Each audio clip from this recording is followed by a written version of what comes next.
नमस्कार दोस्तों। चलिए आज हम लोग सुनते हैं बृहस्पतिवार की व्रत कथा।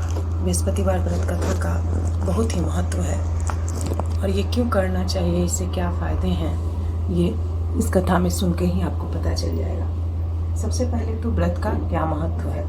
भगवान बृहस्पति देव की पूजा अर्चना के लिए बृहस्पतिवार को व्रत करने से या बृहस्पतिवार की व्रत कथा को पढ़ने अथवा किसी दूसरी स्त्री पुरुष द्वारा सुनने की प्राचीन परंपरा है। बृहस्पतिवार का व्रत करने और व्रत कथा सुनने से स्त्री पुरुषों की सभी मनोकामनाएं पूरी होती है। इस व्रत से धन संपत्ति की प्राप्ति होती है और निसंतानों को पुत्र प्राप्ति होती है। परिवार में सुख शांति बनी रहती है और सभी आनंद पूर्वक जीवन व्यतीत करते हैं।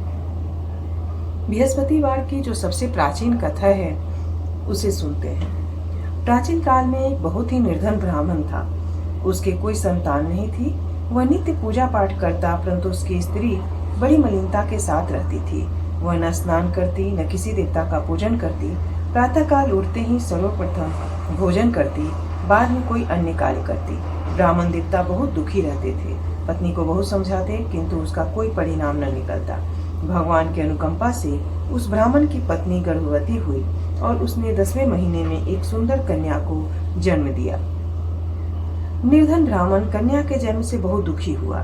धीरे धीरे ब्राह्मण की कन्या बड़ी होने लगी। बचपन से ही उस कन्या की रुचि भगवान विष्णु की पूजा में थी।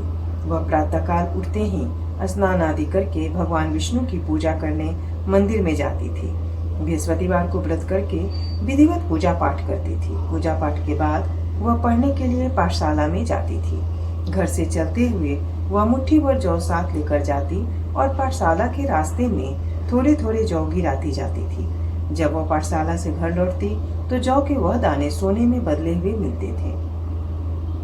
लड़की सभी सोने के दाने बीन लाती थी। एक दिन जब वह सोने के दानों को साफ कर रही थी तो उसकी माँ ने कहा, बेटी, सोने के दानों को साफ करने के लिए सोने का सूप भी होना चाहिए। अगले दिन बृहस्पतिवार था। उसने भगवान बृहस्पति देव की पूजा करते हुए प्रार्थना की कि हे भगवान, यदि मैंने आपका व्रत विधिवत किया है तो मुझे सोने का सूप भी दे दो। भगवान बृहस्पति देव ने उसकी मनोकामना पूरी करने का वचन दिया। पाठशाला से लौटते समय उसे रास्ते में सोने का सूप पड़ा हुआ मिला। घर लौटकर सोने का सूप अपनी माँ को दिखाकर वह सोने के दाने साफ करने लगी। उसी समय नगर का राजकुमार उसके घर के पास से गुजरा। उस सुंदर लड़की को सोने के सूप में जौ साफ करते देख राजकुमार उस पर मोहित हो गया।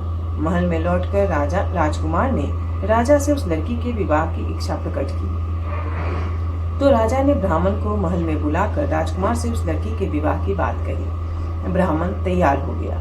धूमधाम से उस लड़की का विवाह राजकुमार से हो गया।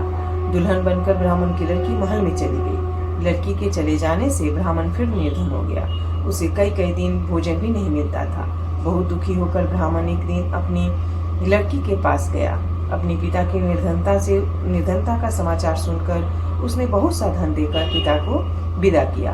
उस धन से ब्राह्मण के कुछ दिन तो आराम से गुजर गए, लेकिन जल्द ही भूखे मरने की हालत हो गई। ब्राह्मण अपनी लड़की से धन लेने के लिए फिर महल में पहुंचा।